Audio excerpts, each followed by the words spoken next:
جس پر ان کے بڑے بھائی نے کہا کہ آپ محمد سعید کا اردو، عربی، انگریزی اور فارسی کا امتحان لے لیں، اگر یہ پاس ہو جائے تو اسے داخلہ دے دیں، اور اگر یہ فیل ہو جائے تو آپ بے شک داخلہ نہ دیں۔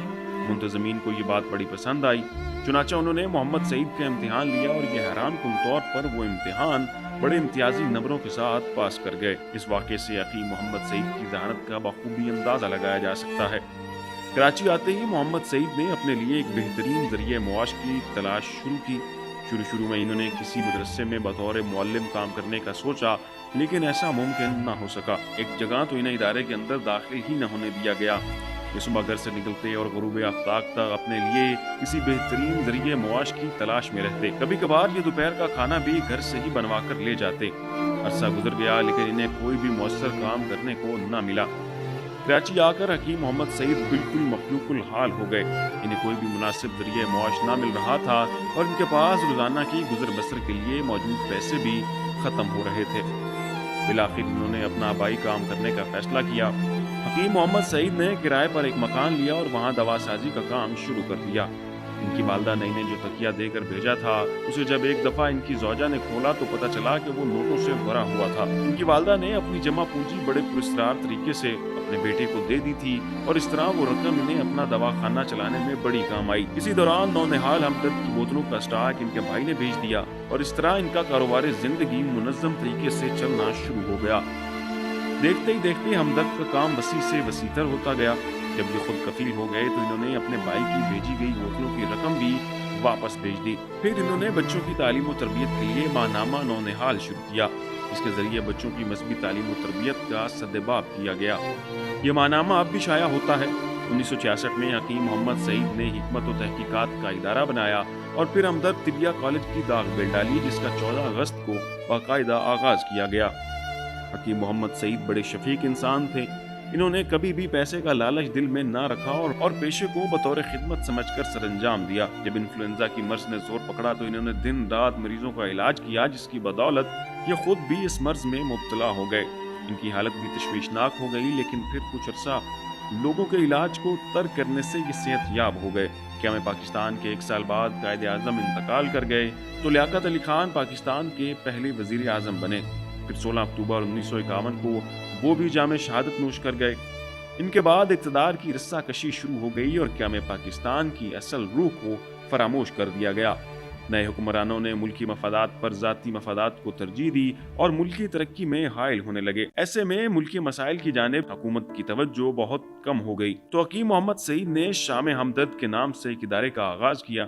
اس میں یہ ملک بھر کے دانشوروں اور علماء کو اکٹھا کر کے ملکی مسائل پر بات چیت کرتے، اور پھر ایک حتمی رپورٹ بنا کر اسے حکومت کے حوالے کر دیتے۔ ان کے اندر قوم و ملت کا بے تحاشا درد تھا، اور اسی درد نے انہیں ان کے عزیز و اقارب سے الگ کر دیا تھا۔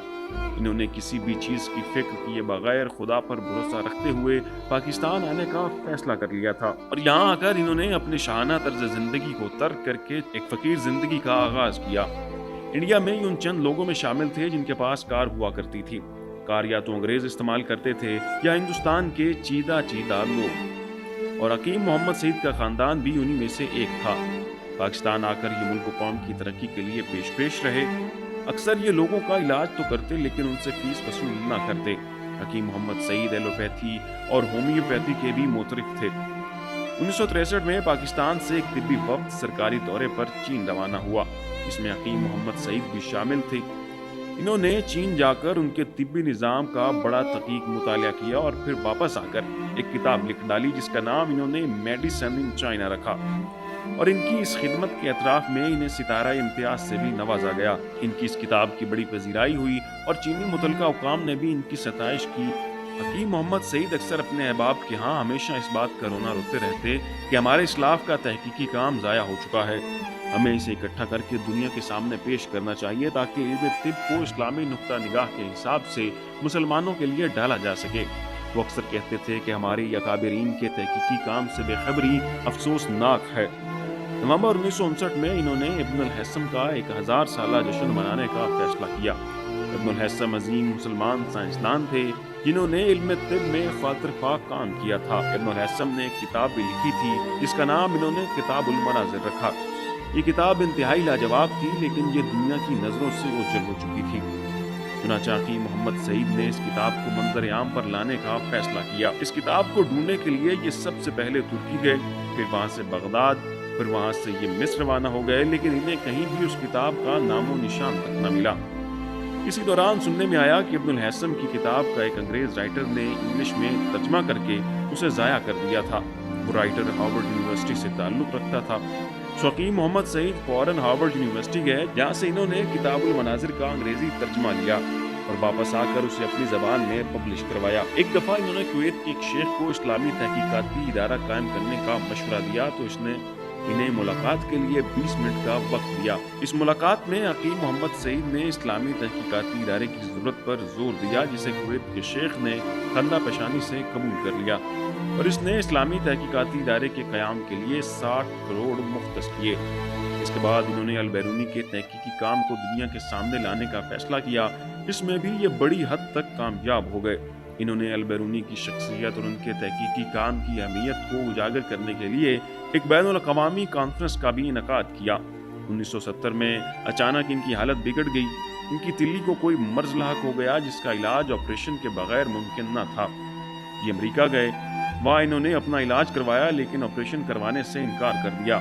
محمد شعیب پاکستان کے سابق وزیر خارجہ تھے جو کہ ان کے بڑے اچھے دوست تھے، وہاں یہ انہی کے ہاں مہمان تھے اور ان کے اصرار کے باوجود انہوں نے آپریشن کروانے سے انکار کر دیا۔ وہاں ان کی ملاقات ایک عورت سے ہوئی جو کسی بھی شخص کو کافی پیش کرتی اور اس کے کافی پینے کے بعد کپ میں بچ جانے والے چند قطروں کو دیکھ کر اس کے مستقبل سے متعلق پیش گوئی کرتی تھی۔ عورت نے ان سے متعلق پیش گوئی کی کہ ان کے ہاں نواسیاں زیادہ ہوں گی۔ بعد ازاں ایسا ہی ہوا تھا۔ مزید اس عورت نے کہا کہ آپ اپنا علاج خود کرنے کی کوشش کریں گے اور اس کی بدولت نقصان اٹھائیں گے۔ حکیم محمد سعید نے اس عورت کی بات کو سنجیدگی سے نہ لیا اور وطن واپس آ کر اپنا علاج خود شروع کر دیا۔ سو وہی ہوا جس کا ڈر تھا۔ ان کی طبیعت مزید بگڑ گئی اور جب یہ خبر ان کے دوست محمد شعیب تک پہنچی تو اس نے خود اپنی بیوی کو بھیج کر انہیں امریکہ بلا لیا۔ محمد شعیب نے ان کی اجازت کے بغیر چپ چاپ ان کے آپریشن کے لیے وقت لے لیا اور پھر زبردستی ان کا آپریشن کروایا، جس کا دورانیہ 7 گھنٹے رہا۔ نتیجتاً حکیم محمد سعید صحت یاب ہو گئے۔ 1970 میں مولانا کوثر نیازی نے محمد سعید کو سیاست میں آنے کا مشورہ دیا لیکن انہوں نے انکار کر دیا۔ بعد میں پاکستان پیپل پارٹی نے اعلان کر دیا کہ محمد سعید ان کی پارٹی کے ٹکٹ پر انتخاب میں حصہ لیں گے۔ یہ خبر سن کر خود حکیم محمد سعید بھی چونک گئے۔ انہوں نے ذوالفقار علی بھٹو کو خط لکھا کہ میں سیاست میں حصہ نہیں لوں گا، لیکن انہوں نے ان کی ایک نہ سنی۔ جب ان کی بات نہ سنی گئی تو انہوں نے بھی اپنی سیاسی مہم کا آغاز کر دیا۔ انتخابات کے دوران ہر امیدوار اپنے حریف کے کردار پر کیچڑ اچھالتا ہے اور کردار کشی کا کوئی موقع ہاتھ سے جانے نہیں دیتا، لیکن حکیم محمد سعید نے اپنے کسی بھی جلسے میں کسی بھی شخص پر تنقید کا ایک لفظ بھی نہ کہا اور نہ ہی کسی کی کردار کشی کی، یہاں تک کہ ذوالفقار علی بھٹو کی تعریف میں بھی ایک لفظ تک نہ کہا۔ الٹا ان کا مخالف ان کے خلاف اچھی خاصی ہرزہ سرائی کرتا رہا۔ ان کے اس رویے کو دیکھتے ہوئے پارٹی رہنماؤں نے انہیں سمجھانے کی بڑی کوشش کی لیکن انہوں نے ان کی ماننے سے انکار کر دیا۔ اپنے اس رویے کی وجہ سے یہ اپنی سیٹ ہار گئے اور وہ چاہتے بھی یہی تھے۔ 1970 میں مکہ مکرمہ میں عالمی تعلیمی کانفرنس ہوئی جس میں پاکستان کی طرف سے حکیم محمد سعید نے بھی شرکت کی۔ وہاں انہوں نے تمام اسلامی ممالک کے پرائمری اسکول کے نصاب کو یکساں بنانے کی اہمیت پر زور دیا۔ اس کانفرنس کے دوران یہ 4 دن سعودی عرب میں رہے۔ یہ دن بھر کانفرنس میں مشغول رہتے اور اپنی راتیں خانہ کعبہ میں عبادت کرتے ہوئے گزارتے، یہاں تک کہ ایک شخص نے ان سے پوچھ لیا کیا آپ سوتے نہیں ہیں؟ ایک دفعہ پھر ان کی ایک آنکھ میں کوئی مسئلہ بن گیا اور یہ اپنے دوست محمد شعیب کی درخواست پر امریکہ اپنا علاج کروانے چلے گئے۔ اسی اثناء میں پاکستان میں جمہوریت کا قتل ہو گیا اور جنرل ضیاء پاکستان کا صدر بن گیا۔ جنرل ضیاء نے حکیم محمد سعید سے سرکاری مشیر بننے کی درخواست کی جو انہوں نے ملک کی خدمت کرنے کے لیے قبول کر لی۔ یہ عہدہ وفاقی وزیر کے برابر تھا۔ اس عہدے پر رہ کر انہوں نے ملک و قوم کی دن رات خدمت کی اور کبھی بھی سرکاری پروٹوکول اور گاڑی استعمال نہ کی۔ بعد میں یہ گورنر بھی رہے۔ ایک مرتبہ انہیں 92,000 روپے سرکاری معاوضہ ملا تو انہوں نے وہ بھی سرکاری خزانے میں جمع کروا دیا۔ بعد ازاں انہوں نے کچھ مصروفیات کی وجہ سے اس عہدے سے استعفیٰ دے دیا۔ اگست 1984 میں ان کی زوجہ انتقال کر گئیں۔ انہیں اپنی بیوی سے بے پناہ محبت تھی، وہ ہر دکھ درد میں ان کی ساتھی رہیں۔ یہاں تک کہ انہوں نے دواخانے کے قیام کے لیے اپنا زیور بھی بیچ دیا تھا۔ وہ اپنے شوہر کو اولاد نرینہ نہ دے سکی تھیں، جس پر انہوں نے اپنے شوہر سے دوسری شادی کرنے کی درخواست کی تھی، لیکن حکیم محمد سعید نے انکار کر دیا۔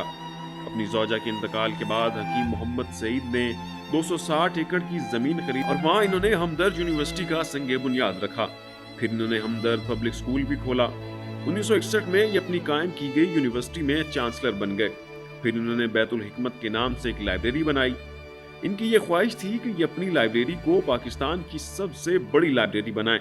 اس مقصد کے لیے انہوں نے دن رات کاوشیں کی اور ساری دنیا سے کتابیں اکٹھی کر کے انہیں اپنی لائبریری میں جمع کیا۔ سن 2000 میں انہیں دوبارہ نشان امتیاز سے نوازا گیا۔ 17 اکتوبر کی صبح یہ اپنے دواخانے کی طرف جا رہے تھے۔